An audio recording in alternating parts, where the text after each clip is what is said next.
জীবনের গুনার কথা স্মরণ করে মাবুদ মাওলার দরবারে সকলেই খালেস নিয়তে তওবা করেন। আস্তাগফিরুল্লাহ রাব্বি মিন কুল্লি যামবি ওয়া আতুবু ইলাইহি। আস্তাগফিরুল্লাহ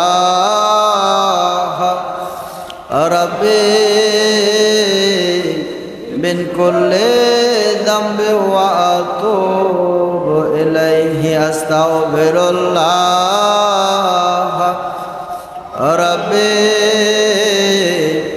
من كل ذنب وأتوب إليه। أكبر বলেন ওগো দয়াল মাওলা দয়াল খোদা, তোমার বন্ধুর উসিলায় আমাদেরকে মাফ করে দাও, আমাদের সকলের তওবা কবুল করে নাও। কিঞ্চিত পরিমাণ তওবা কবুলিয়াতের বয়েস ভিক্ষা দাও।